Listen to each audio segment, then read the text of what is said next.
I did my econ project on why house prices jump from state to state. So at first I picked a house in Oklahoma City, Oklahoma, and the other house in Boston, Massachusetts.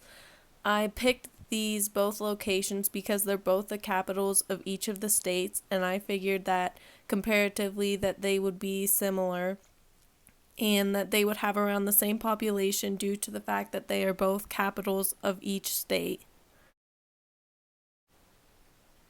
So when thinking of this project, I decided that I was going to pick two houses in different areas, but pick them with similar features. So both of them have 3 bedrooms, 2 bathrooms, and around 1,500 square footage.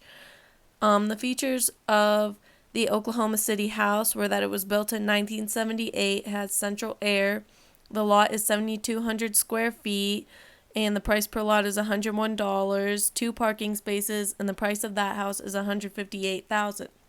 The one in Boston, Massachusetts has the same thing, 3 bedrooms, 2 bathrooms, 1,500 square feet, but the features are that it was built in 2005, it has baseboard heating, no cooling, the lot is 2,100 square feet, and the price per lot is $331 with 2 parking spaces, but the price for that house is $500,908, which is pretty much triple the price of the house in Oklahoma City for almost the same things that you're getting, except for, in my opinion, the Oklahoma City house is way better than the Boston, Massachusetts house because it has been updated since 1978 and it is a way bigger lot for the price. Here are some pictures comparing the Oklahoma City house to the Boston house. In my opinion, the Oklahoma City house is way better. The pictures are better. It has been updated to now times more than the Boston house has, and it just looks better, and it is way cheaper for what you're getting. And in my opinion, the Oklahoma City house is worth it, but they shouldn't be this big of a difference. Why do the prices vary so much in different areas? Boston has an area of 89.6 miles and a population of about 692,000 people as of 2019.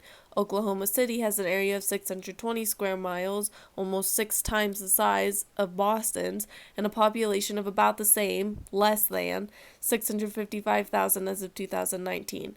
As we know, as supply decreases, the price will increase. Supply for housing is extremely low in Boston, so therefore having housing costs being much higher than Oklahoma City's is understandable and logical.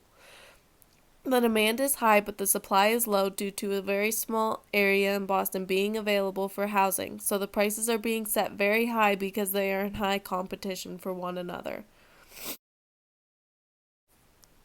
Government policies that influence real estate.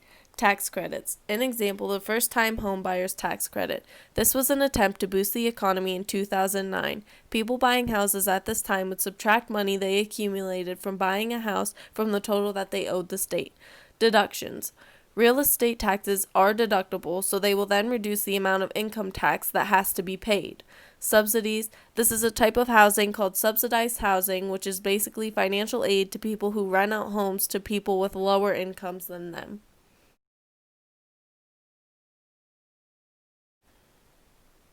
How to drop real estate prices. Real estate prices are predicted to fall soon due to economic damage during the pandemic. During the pandemic, real estate prices rose due to everyone being put on unemployment, making housing in low supply. Now everyone is back to work and supply is rising, which will drop the prices. The reasoning behind the pricing of housing is solely an economic incentive. While the economy was down, they jacked up the prices to try and fix the economy, but once it is doing better, the prices will go back to around normal how they used to be.